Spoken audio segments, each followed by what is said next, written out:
alors aujourd'hui on se retrouve pour une nouvelle vidéo et aujourd'hui on se retrouve avec mon cosplay de Nami. Oui, cette fois-ci j'ai choisi de mettre ma perruque courte, donc plutôt quand ils sont plus jeunes, de One Piece parce que je préfère déjà cette perruque là. L'autre je l'aime vraiment pas du tout, je pense que je vais soit la donner ou soit la virer tout simplement parce que je l'aime vraiment pas. Donc voilà, aujourd'hui j'ai changé, j'ai mis ma perruque courte donc quand ils sont plus petits au début de One Piece comme je le disais.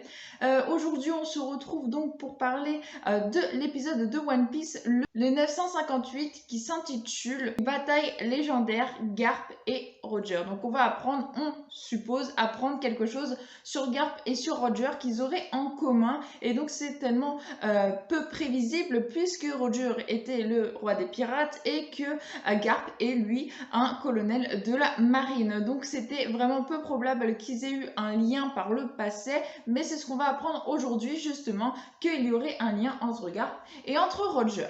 Donc tout simplement on retrouve l'épisode là encore non dans Wano mais plutôt à la marine. Son Goku qui semble dire donc des choses aux jeunes de la marine qui viennent de s'engager, et donc on va apprendre pas mal de choses dans cet épisode, même histoire qui s'est déjà passée il y a fort longtemps.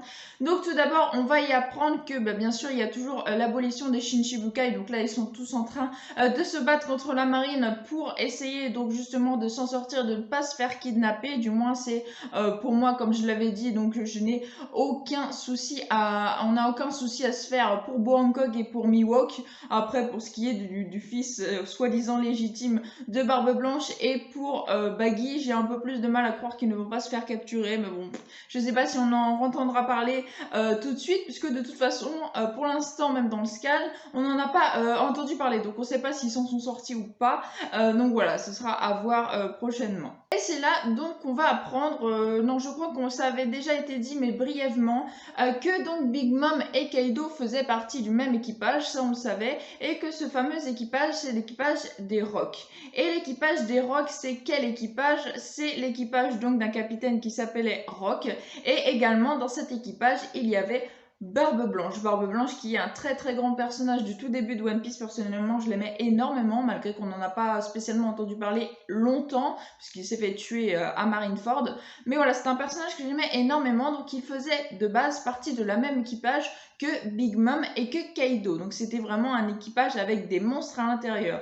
Le capitaine Rock, on n'en a pas appris énormément sur lui, on n'en sait pas grand chose j'avoue, ou alors j'ai raté des épisodes, mais franchement Rock je crois que c'est un personnage vraiment très énigmatique, on n'en a pas appris tant que ça, et on n'en sait pas tant que ça, on sait juste que c'est un pirate visiblement qui n'est plus de ce monde, qui serait mort donc, mais voilà, c'est un personnage qui reste quand même très énigmatique, on n'en apprend pas spécialement sur lui, peut-être plus tard, peut-être dans la fin de l'histoire.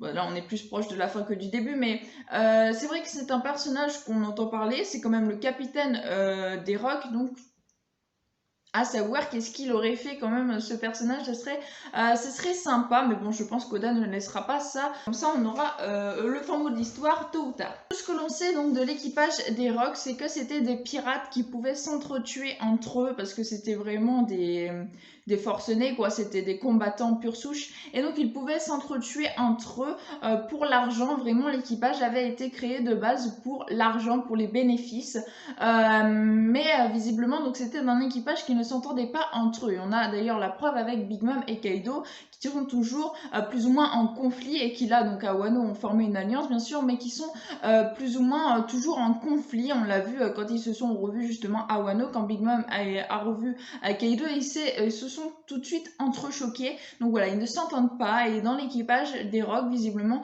tout le monde ne s'entendait pas. À savoir, moi je trouve ça bizarre que Barbe Blanche ait fait partie de cet équipage là, puisque Barbe Blanche lui avait l'air d'être vraiment un homme avec des principes, un homme vraiment de bonne augure quoi, ça avait l'air d'être quelqu'un de très bien, donc c'est ouf qu'il se soit retrouvé d'ailleurs dans cet équipage là. Dans cet équipage il y avait aussi de grosses têtes, il y avait bien sûr Shiki le Lion d'Or qui fait d'ailleurs partie d'un film One Piece, il y avait également H d'Argent, le capitaine John et Windlin. Alors eux je ne les connais pas, mais à savoir savoir que je n'ai pas vu tous les films de One Piece. Donc peut-être est-ce que eux aussi on en parle dans les films One Piece, je ne sais pas trop, mais j'avoue que eux, je n'ai aucune idée de ce qu'ils sont. Alors je vais regarder sur internet quand je ferai le montage pour vous mettre en bas si on les a déjà vus, si on en a déjà entendu parler dans One Piece. Je vous mettrai un petite parole là, un petit écrit pour voir, mais je pense qu'on en a déjà entendu parler, sinon Sangoku ne se serait pas donné la peine de mettre ces noms là justement dans l'épisode.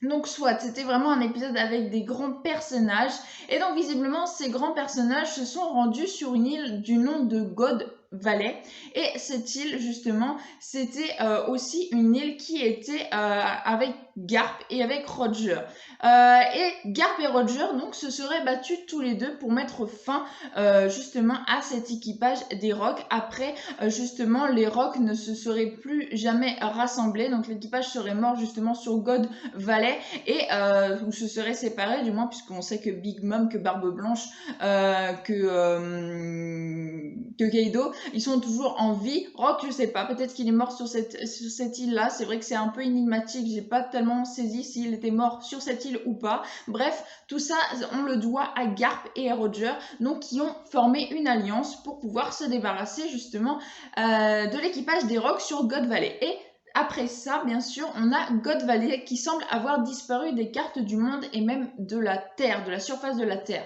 Après cet affrontement donc entre l'équipage des Rocs, entre Garp et Roger, et on n'entend plus parler de cette île-là. Donc qu'est-ce qu'il est advenu de cette île? Personne ne le sait. Elle n'apparaît plus sur les cartes et elle n'apparaît plus non plus dans la mer. Elle a vraiment disparu suite à cet affrontement-là. Et bien sûr, ce qui a été omis d'être précisé dans les journaux, tout ça, c'est que Garp a formé une alliance avec Roger. Et donc, on n'en entend plus parler. Comme l'équipage des Rocs, d'ailleurs, on en entend très rarement parler. Et donc là, ça m'a fait bien plaisir d'en entendre parler Sangoku, de le dire justement aux jeunes de la marine, qu'on en apprenne un peu plus sur ce fameux équipage, donc où étaient originaires Big Mom et Kaido, et aussi donc Barbe Blanche, qui est quand même un très grand personnage de One Piece. Vraiment très très sympa, j'ai bien aimé justement en apprendre un peu plus, malgré que j'ai un petit goût d'arrière chose pas fini, parce que vraiment Rock finalement il reste dans le flou. Même dans l'épisode ils le mettent un peu en noir, on le voit pas distinctement, et quand One Piece fait ça sur ses personnages, c'est que c'est pas le moment d'en parler. Donc vraiment, je suis sûre qu'on en reparlera avant la fin de One Piece. Donc, mais vraiment, donc Rock reste un personnage très énigmatique, on n'en sait pas grand chose. Suite à ça, donc on retourne toujours avec Sangoku qui explique, et cette fois-ci il va expliquer les primes de certains pirates. Donc voilà, je vais pas vous redire toutes les primes parce que je les ai marquées, mais voilà, j'en vois pas l'intérêt de vous redire toutes les primes. Par contre, ils les ont citées, donc de la plus petite prime, qui reste quand même une grande prime, mais de la plus petite prime à la plus grande des primes qui a été faite donc au jour d'aujourd'hui avec les plus grandes pirates. Et donc en dernière position, on a Barbe Noire, c'est celui qui a la moins grosse prime. Ensuite, on y retrouve Shanks, et puis Big Mom, et puis bien sûr Kaido. Donc Kaido, finalement, c'est le quatrième des Yonko, mais c'est celui qui a la plus grosse prime, donc certainement le plus fort, en tout cas au niveau de la prime, c'est ce que ça stipulerait, que ce soit le plus fort des 4 Yonko. Personnellement, je pense que Barbe Noire est plus fort que lui dû au fait qu'il a 2 fruits du démon en sa possession. Après Shanks, on ne sait pas grand chose de lui et je pense qu'il est très très fort vraiment. Donc voilà, à voir, mais pour l'instant, donc celui qui a la plus grosse prime des Yonko, c'est Kaido. Donc Kaido, il a une prime de 4 milliards 600 000 et des bananes. Donc voilà, vraiment une très très grosse prime quand même. Et ensuite, ils vont nous dire les primes qu'on attendait le plus, moi je trouve. On attend dès la prime surtout de Roger, mais bien sûr c'était le roi des pirates, donc c'est pas étonnant qu'il ait la plus grosse prime. Celui qui est donc entre les Yonko et le roi des pirates, c'était bien sûr Barbe Blanche. Barbe Blanche qui avait donc une prime de 5 milliards 46 millions de primes. Donc voilà, vraiment une très très grosse prime. Et bien sûr Roger, le dernier, qui a une prime lui aussi de 564 millions de berry. Donc voilà, vraiment des grosses primes. Et donc bien sûr Sangoku n'en finit pas là. Il remet les primes par-dessus celles de Roger et de Barbe Blanche. Il remet les primes donc de Big Mom et de Kaido en disant que vu qu'ils ont formé une alliance, les les deux primes, donc celle de Kaido et celle de Big Mom, vont former à elles seules, vu qu'ils ont formé l'alliance, une plus grosse prime que celle de Roger.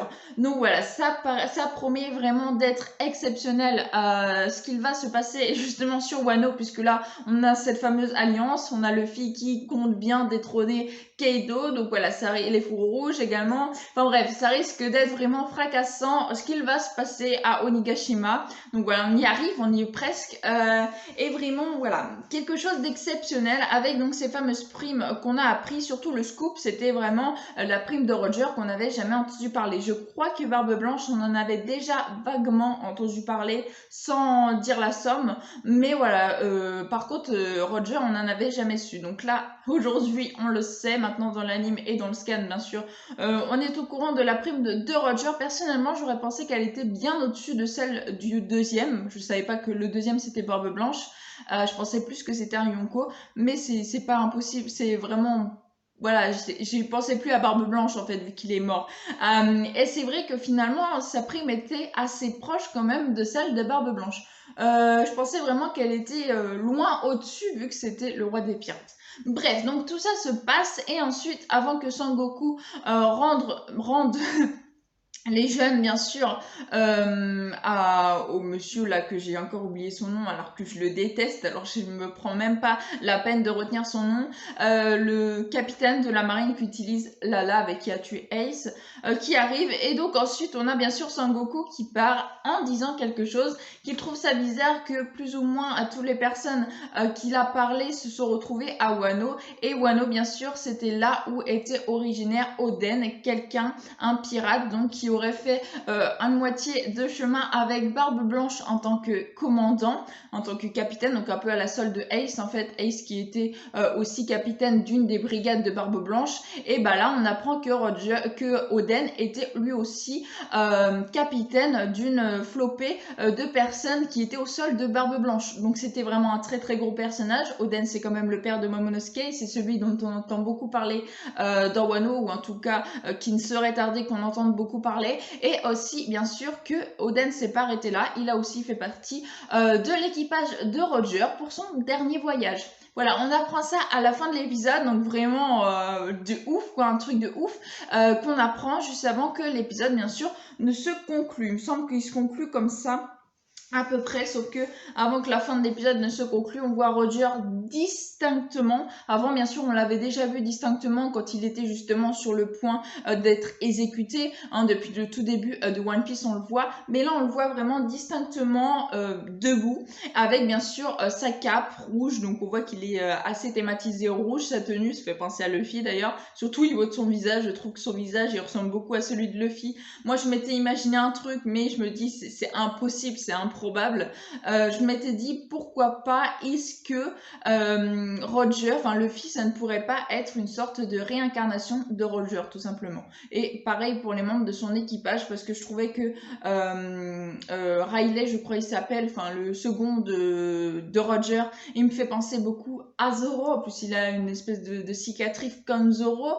Bref, il y a beaucoup de trucs comme ça qui me font dire que si ça se trouve c'était lui plus jeune, donc une sorte de réincarnation en quelque sorte. Bref, voilà, ça c'est mes propres idées, mais voilà, après j'ai pas des grandes idées, je regarde pas vraiment les gens quand ils les émettent des hypothèses à droite et à gauche. Moi ça me saoule un peu les hypothèses, j'avoue. Donc voilà, de temps en temps bien sûr j'ai des trucs qui me traversent l'esprit comme ça j'y pense depuis pas mal de temps d'ailleurs, le fait que ce soit une espèce de réincarnation de Roger Luffy, donc bon, il y a peu de chance, mais voilà, c'est quelque chose que je m'étais dit comme ça. Et là, quand on voit les couleurs, vraies couleurs quoi, de Roger distinctement, on voit que c'est bien rouge, quoi. Donc ça fait penser au haut de Luffy, qu'il a toujours plus ou moins eu des affaires rouges. En tout cas, ses affaires du début, ils sont rouges, enfin, son haut. Et également, là, 2 ans après, son haut est toujours rouge. Bref, ça me fait penser à ça.